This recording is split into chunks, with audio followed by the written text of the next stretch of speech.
IBM provides some vital services for us. So, for example, our virtual wind tunnel, known as CFD, it optimizes the data coming out of that. How we store the data is absolutely maximized through the technology that IBM produces. Even our race strategy is influenced to the point that we're even relying on weather dashboards that are predicting and demonstrating what is happening with the weather around us at each individual Grand Prix. The root of our innovation partnership with Aston Martin, Red Bull Racing and IBM was the rapid development of the virtual wind tunnel in Formula One. Aerodynamic design simulations run on clusters of computers, and that helps designers and engineers fine-tune the shape of the car. Regulations limited the amount of compute power a team could use, and at the same time, the simulations are becoming more complex and sophisticated all the time. So they looked for ways to optimize the process and the resource usage. All types of data are crucial to the race day strategy. Everyone also loves to talk about the impact that weather can have on the race, such as deciding when to pit and what tires to use.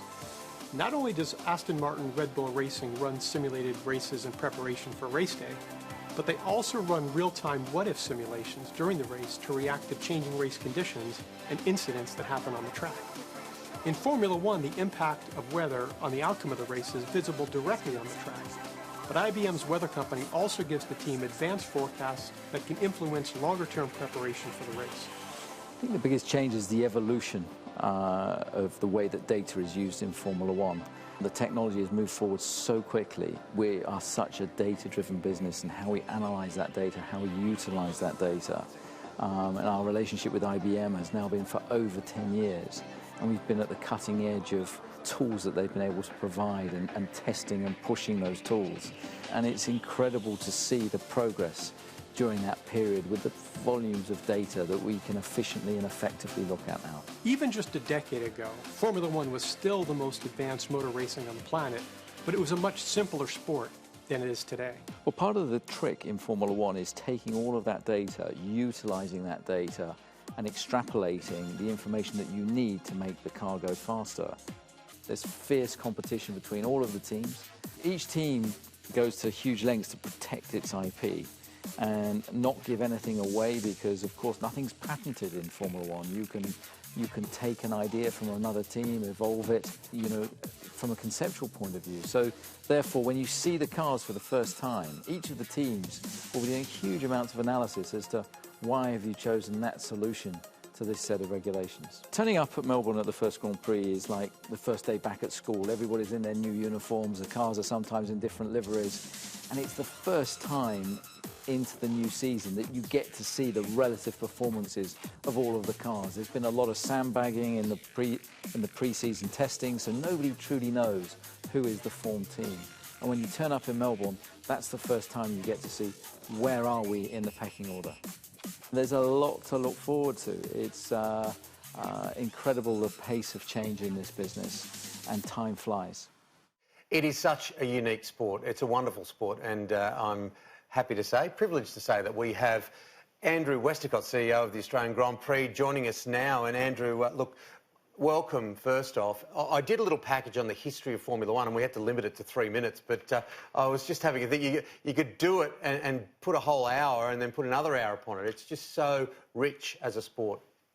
You sure could, and it made me very excited to think that it's only about 7.5 months until Melbourne's race. It's the 25th race in Melbourne. It's the 36th in Australia, and it's the 70th year of Formula One. And there's not only the action, but there's also that behind-the-scenes stuff, the data, the media. That's the stuff we've got to get right these days, because it's so much a part of world sport and world Formula One. Well, speaking of Melbourne, Andrew, what's the significance of the competition starting smack bang here in Australia each year? Well, we all love our sport in Australia, whether it's rugby, whether it's football. As an Aussie rules fan myself, and that's the anticipation that globally Formula One's got about 500 million unique followers, and every one of those people is going to wake up with hope and dreams on the 15th of March next year, and they're going to be watching Melbourne for the season opener, and that's where Daniel Ricciardo's got a chance. Lewis Hamilton maybe is going for his 7th or 8th championship. It all happens in Melbourne, and we've got to get it right on the day, and we do get it right on the day. 25 years, it makes us all feel a little bit older, but we're watching some of the vision now. There has been a massive change, hasn't there? Because Bernie Ecclestone obviously was the godfather of this sport in so many ways for all those years, and now we have Liberty. How has that transition gone, and what are your thoughts on all of that? Well, it's hard to believe it's 2.5 years into that transition when we first met Chase Carey, Ross Brawn, Sean Bratches and his team, and they're building on what were fantastic foundations that Bernie put in place, but they're taking it to new levels in the digital age, the data-driven age, and also they're marketing to a lot younger following these days. Formula One is the fastest growing digital sport of a major sport on the planet, and Liberty's got a lot to be thanked and patted on the back for. Andrew, it has become such a spectacle, and I've got to say Melbourne does sport so unbelievably well. This really gives, I guess, us Aussies a prominent position within the sport and the world stage. Sure does. I mean, Melbourne's the only city you put into perspective with a Grand Slam tennis tournament and a Formula One event. Formula One's growing and pushing into new areas. Hanoi is coming onto the calendar next year, along with Zandvoort back on from a Dutch point of view. And Liberty's looking to push into places like Miami and Las Vegas. So it's definitely global, and Melbourne has a very, very strong position, particularly as a season opener. Give us your insight, because one thing that I noticed, probably doing, I think it was either 6 or 7 Grand Prix in Melbourne through the time that we were host broadcasters. It's such an accessible sport, and it's a travelling circus, isn't it? Because you've got a whole tent network for tyres, you've got a whole tent network for this, for that. It is, it's phenomenal in so many ways and so different. It sure is different. I mean, there's 700 tonnes of freight that arrives in Melbourne. There's probably 2,000 people who are working on it across the teams. And, you know, Christian Horner was talking about the data side of things. You know, that data, there's probably a couple of hundred per team here, but there's 300 or 400 people at Maranello, the headquarters of Ferrari, or Milton Keynes, the headquarters of Red Bull. They're soaking all that data from 300 sensors on any car and making them go faster. But it all does come down to Daniel Ricciardo, Lewis Hamilton and the other guys behind the wheel at the end of the day. Andrew, March 2020 does mark that very special milestone of the 25th Formula One race. What can we expect? How are you going to top it next year? Well, we're a competitive bunch at the Australian Grand Prix Corporation, and what happens, especially in Melbourne, we'll go along and look at the footy, you look at the tennis. President's Cup's in Melbourne again, the 3rd time it's been in this city. The tennis is there, as I said, and what we've got to do is we've got to raise the bar in Melbourne and give the Formula One fans globally something to get excited about, and all sports fans in Australia. So we want to utilise the lake more. There's going to be more music. Supercars for the homegrown fans is a championship round, and we're the season opener in the 70th year of Formula One, and this year showcased the first ever season opening at Fed Square. So we've got people talking to Formula One this week over in London about what the opportunities are to do something big and fantastic for the 70th year of the sport and the 25th year in Melbourne.